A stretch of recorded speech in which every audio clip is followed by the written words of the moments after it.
to give these people electricity and still retain some of the environment? Absolutely.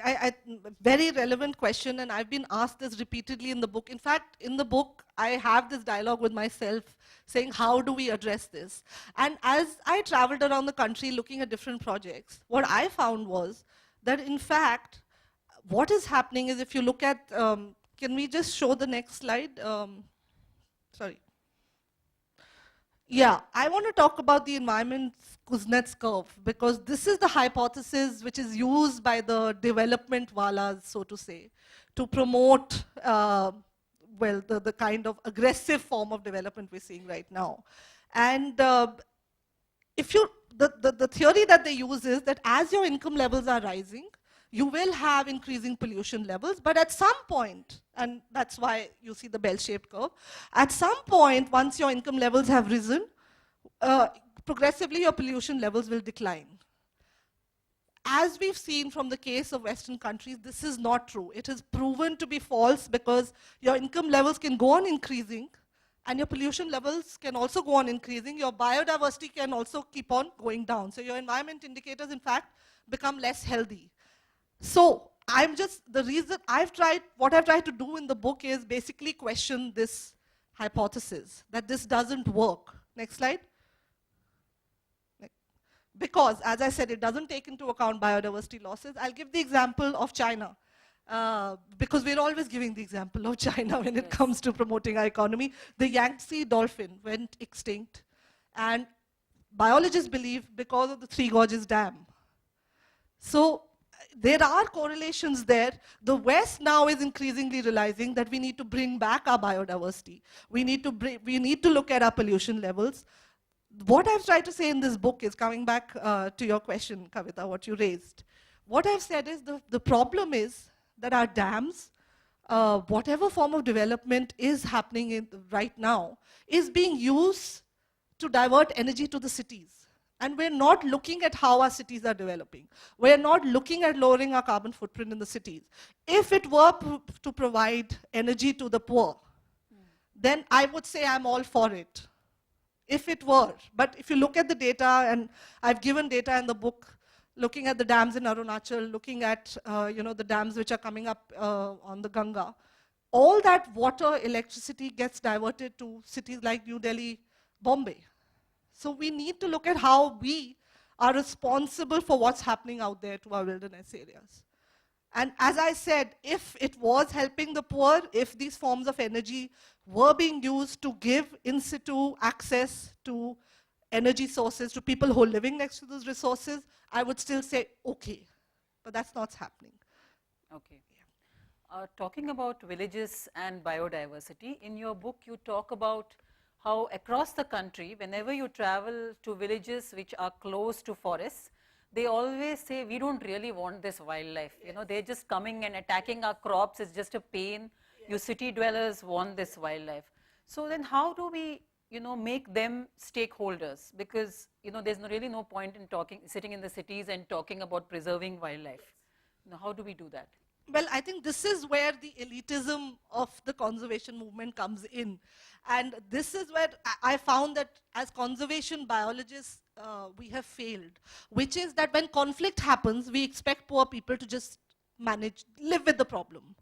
We need to develop more solutions of how people can live with wildlife. And I'll give you a very good example. There is this person in South India in Valparai. It's a small little hill station in the Western Ghats, and it has had a problem of conflict, elephant conflict.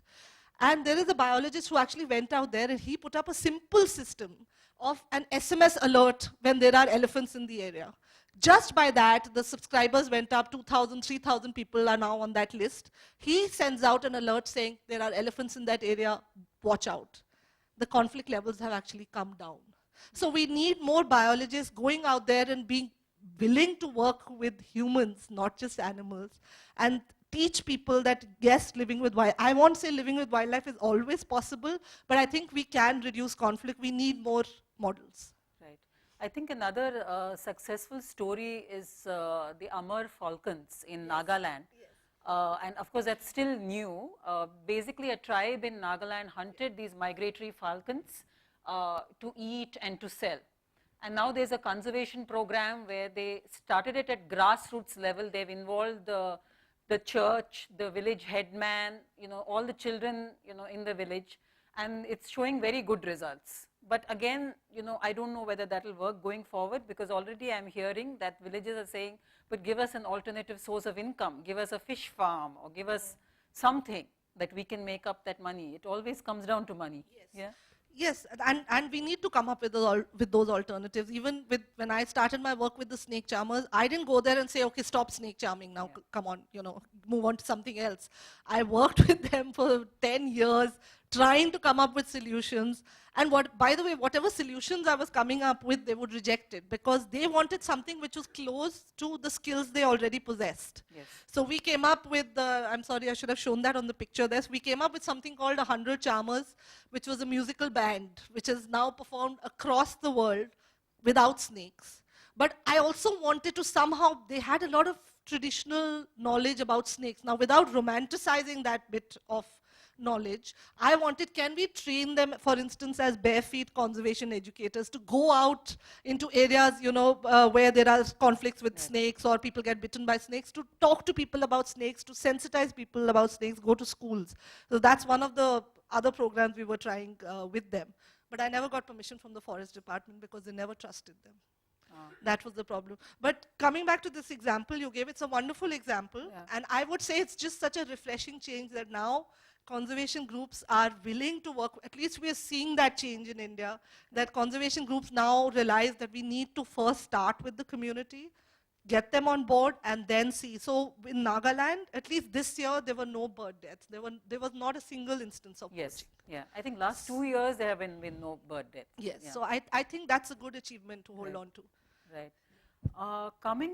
Talking about the local community and their rights, it brings me to my next question, which is some of the steps that this new government has taken have alarmed environmentalists. And, very briefly, they're trying to amend the provisions of the Forest Act to ensure that tribals have no rights to forest land. Secondly, they are trying to reduce the number of steps and environmental clearances required. And of course, just this week, 400 acres has been given to Mr. Adani to build a power plant. So what's your opinion of where this government is going? I'm worried. I'm really worried. I'm worried about what's happening to environment laws, which over years one has been trying to, report on them and make sure that they're implemented, and now suddenly, poof, it's all going to vanish. There is a committee which has been set up. Some of you might be aware of this. It's now traveling around the country and taking feedback, saying which environment laws do we need to get rid of. But I was told that the hidden motive really is to dilute the laws, to dilute this system which we have in place, to look at how we can make it easier for business and big corporates to come in. And that, I think, is a very unhealthy trend, because what are your environment laws at the end of the day? They're not a license Raj, as the government calls them. I see them as a traffic policeman. A traffic policeman asks you to go slow when he asks you to follow a red light or a green light. And that's how I used to see our environment laws. I saw them as sacrosanct. Some of them may not have been working. Yes, we need to look at that more. But do we need to get rid of all of them? Do we need to just tell industry that you can do what you want? I think it's an extremely dangerous trend, and I think we need more people talking about it.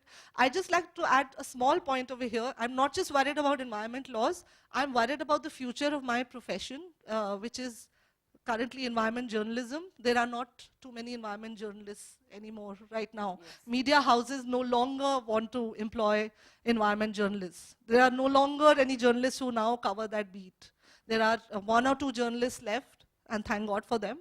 But Darryl sitting here, he's well aware of the situation. He's one of the first people to have set up the Forum for Environment Journalists in India, and thank God for such institutions. But where do we go? I think that's also a point of worry. But at the same time, do you feel that environmental laws in this country need to be, simplified and rationalized? Because before, when the UPA was there, Jayanti Natarajan was in charge, there were about 40 projects piled up, which is when the frustration started building from industry. Then, her successor, she was sacked, Veerappa Moily came in and immediately cleared, all of them in breakneck speed without even looking at them.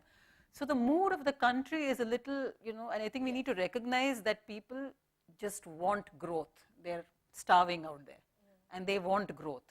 And to some extent, does that need to be recognized and environmental laws rationalized so that industry doesn't have to go through so many? Well, I don't understand this because, you know, when you look at the figures, when you look at the graphs, I actually have a slide here which shows how many projects are cleared per day. The Environment Ministry right now has a 98%, 98 to 99% clearance rate.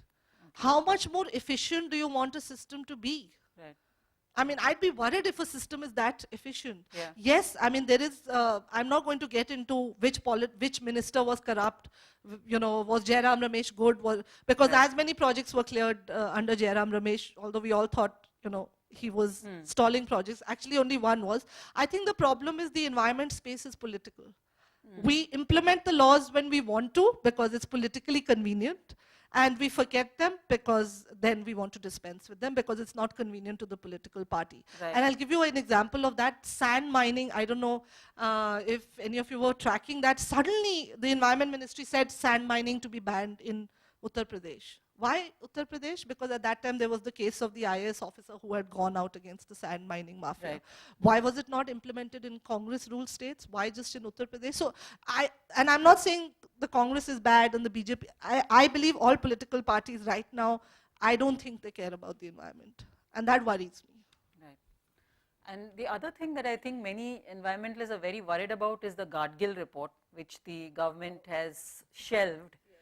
The Gadgil report is basically a report which has been sitting around for some time on the Western Ghats, which is a, you know, very rich in biodiversity. So now the government has said that it's not going to implement that, and I think they're going with the Kasturi Rangan report instead, which allows for development in some areas of the Western Ghats. Mines, coal mines can be opened in some areas. There are all kinds of things. So, I mean, what does that mean for the Western Ghats? Yeah, it's part of the same trend again. Mumbai sits right at the edge of the Western Ghats, so I'm sure everyone's familiar again with what's threatening the landscape there. And it's part of the overall scenario we're dealing with at the moment, which is that dilute, allow as much as you can, construct everywhere. We want to construct on every inch of land. Right. We want to dilute all our laws to do that.